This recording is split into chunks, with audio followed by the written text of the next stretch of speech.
The veteran kicker Mason Crosby set to do the honors here. And we are underway in Foxborough. Danny Amendola on the return. And he'll be brought down at the 23, make it the 24-yard line. And Tom Brady brings out the New England Patriots. This is a man, Charles, who's going to turn 40 on August 3rd. We know what just happened. Another Super Bowl ring for him. But up around that age of 40, that's where we think quarterbacks, the tank is empty. What does he have left? He's actually moved the line even more, hasn't he? Remember when we used to think 35? It was that time, and Tom Brady keeps moving it up. I think he's got plenty left because, number one, he absolutely loves the game. He's lost none of that zest. His workout regimen, his diet, all those things put it together. He's flexible. He takes hits, and he keeps moving. It's absolutely unbelievable. I think he can win another Super Bowl or two before he retires, and I can't believe I've actually said that. He shouldn't be able to do it. I just remember him telling me in November 2015, I just love the game, and I see no end for him.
Now a first carry for LeGarrette Blount.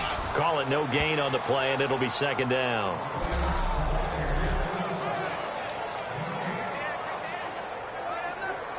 Offense looking to avoid a 3rd and long. It's 2nd and 10. Brady to throw on 2nd down. He almost had it. The big D lineman nearly had an interception. Instead, it falls down incomplete. Incomplete pass on 2nd down. Let's see what the offense draws up here on 3rd.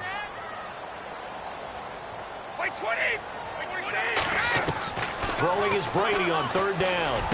Looking for Gronkowski, and he's got him complete. 15 yards through the air and a first down. Ah, yes, Brady to Gronk. You think these two are in sync? Without a doubt. And look, they both understand what they can do for each other. Gronk knows if he gets open, the ball's going to be there. And Tom Brady knows what a great security blanket Gronk is. When all else fails, you find big 87. It's a loss of a yard there, and now 2nd down. When you think of Mike Daniels, you think of strength. Hard to knock off the football, but surprising quickness and ability to move and evade people. How about that play there? Well, he can squat 600 pounds, so that's how he caught people's attention coming into the league, and he's caught our attention right there.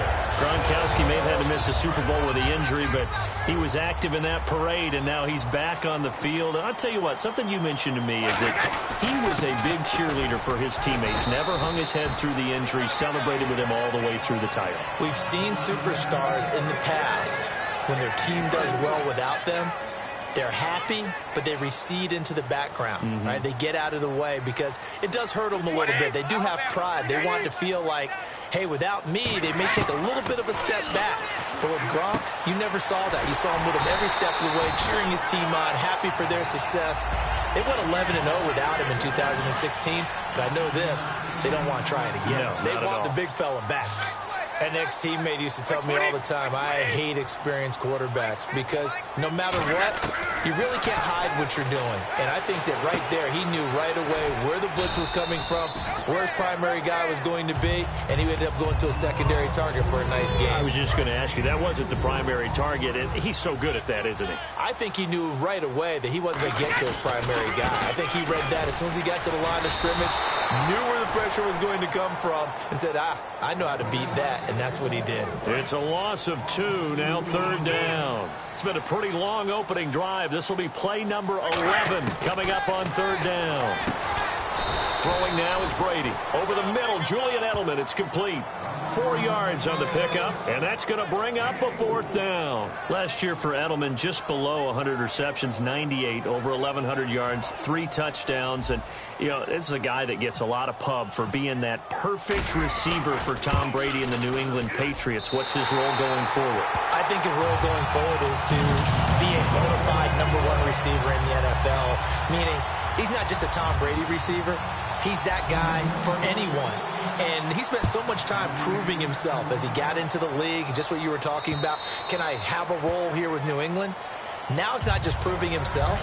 It's continuing to develop in his craft. And I think he's going to just keep getting better and better. He never gave up on himself in his dreams, and he doesn't give up on any single play. Yeah, this Green Bay Packers offense will be commanded by Aaron Rodgers. Season 2016, Charles, obviously didn't end the way they wanted to, but what a run for Aaron Rodgers and the Packers from 4-6 to the NFC Championship game. And that's what we'll remember the most, right to the brink of going to another Super Bowl for Aaron Rodgers and the Green Bay Packers.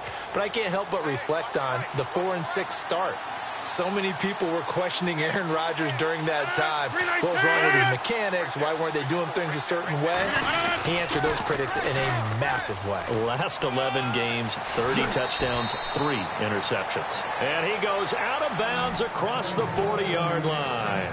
Absolutely love the run right there. This guy's known for his quickness, but also for his speed. And he's able to get to the second level almost before you blink if you give him any type of blocking. Always talk about slot receivers. They're usually known as quicker than fast. In this case, we've got a guy who's quick and fast, and he used it to great advantage. Just a yard on the first down carry, so it's 2nd and 9.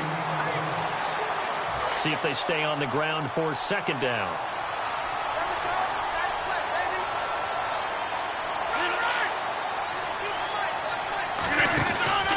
On the counter, here's Lacey. Able to get away. That's why you keep the legs churning. It's a loss of 4. Now 3rd down. And the offense there, the O-line, everybody really on offense, they were just manhandled at the point of attack. Yeah, you could pretty much call them all out, couldn't you? And almost by name, right? That was a very tough sequence for the offensive line. But how about that defensive front? Creating a new line of scrimmage and creating a lost yardage possibility. And incomplete. He had nowhere to throw, so he just tossed it away. But that brings up 4th. So on 4th down, here's Jake Shum to punt it away. Back deep, Danny Amendola for New England.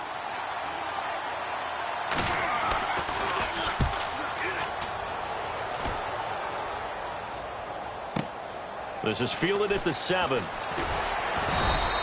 nice job on the return there, 16 yards. And the Patriots take over.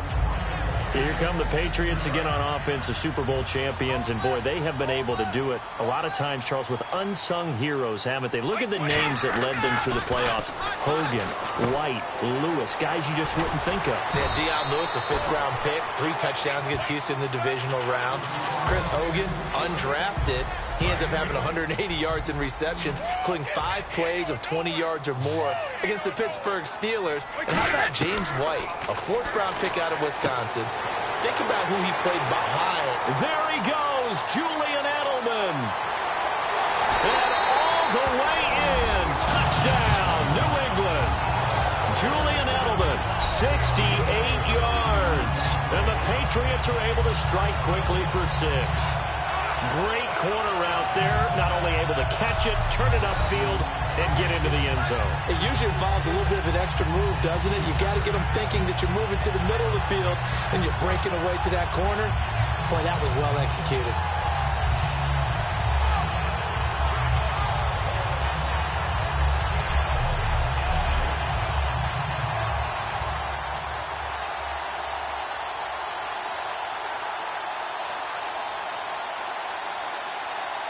Now Stephen Gostkowski on for the extra point. It's up and good, and that'll increase their lead to 10-zip. 1 play, 2 plays, touchdown. That's all it took there. A very short and sweet drive that got him in the end zone.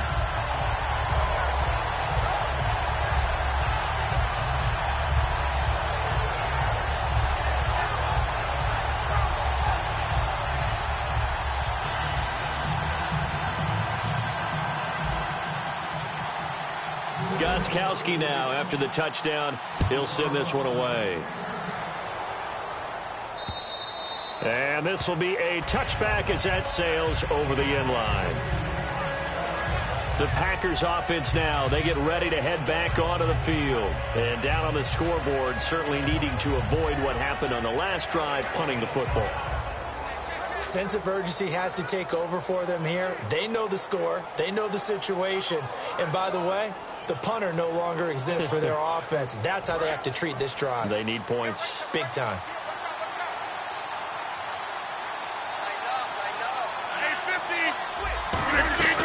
They start the drive on the ground, replacing. He takes this for 3 to the 29. 2 Patriots there to bring him down. And after the play on the ground, that brings up 2nd down here. They come out here in the eye. To throw, it's Rodgers. Finding time. He's going to loft one deep left side here. And it's knocked away and incomplete. They decided to air it out a little bit on that play, take a shot downfield, but the coverage was really nice. Able to get a hand in and tip it away.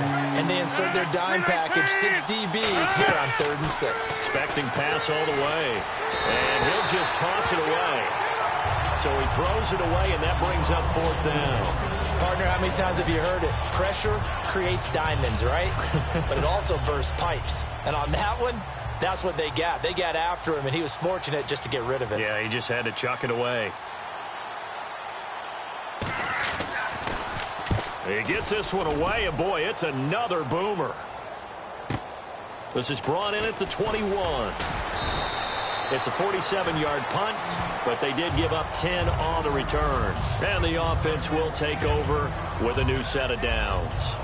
Okay, partners, New England comes out here to take the field on offense. This is such an interesting story, how they've been able to do it year after year after year.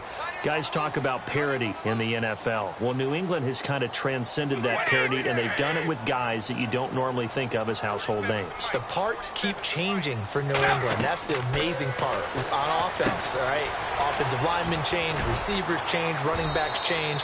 We know the one constant is Tom Brady, and that's a huge deal for them. But to be able to do it in what you call the parity times, and you're exactly right, everyone's supposed to be pretty equal. New England still a top 10 offense year in and year out. In 2016, they were number 4, and that helped them with a number 1 ranked defense as well. A good pickup there on first as the screen pass gets them 8. So this brings up a 2nd and 2. For a second there, I thought that might break big. Screen pass. Looked like it was coming together. Looked like there was an opening. Still, ended up with a solid game. He's going to let this go deep. Back over the middle. And incomplete there. A nice hit. Jars the ball free and brings up third down. On every offensive coordinator, every play caller sheet, they have about 5 or 6 plays per game that they call shot plays or big plays, and you don't get many opportunities to dial them up, and they just did, and they drop it with a great chance to make a big play. That's going to hurt. They do go for it. It's Brady. Quickly to Gronkowski. That's caught. Oh, he breaks a tackle, and he's got an alley. And he gets this one across midfield for the first down to the 46. I don't know if I agree with that. I guess they don't care if I agree with that. But, boy, you have to be surprised by that, right? I definitely was surprised that they decided to go for it in this situation. But they must have either felt like they either had a great play call on or they're trying to show extreme confidence. And he lets go a laser pulled in by Edelman. That throw good for 4. It's second down. And when you're playing a quarterback with some experience and some moxie, you enter the danger zone when you decide to blitz him, because if he's able to diagnose as he did on that play, he can hurt you downfield. He reads defenses so well, doesn't he? He really does, and the best part about that play for him, I don't think that was his primary target. I don't think so either. I think he had the read, figured out where the blitz was coming from, and went to a secondary target for a really nice gain. On second down, here's Brady. He's got Floyd out left. 4 yards on the completion, and it sets up a third down. 7th play of the drive now as they come up on a 3rd and 3.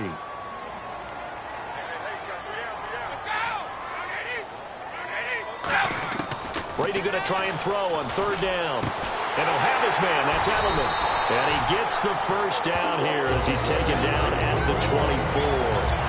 The former 7th-round pick, Julian Edelman, just continues to have such a productive career.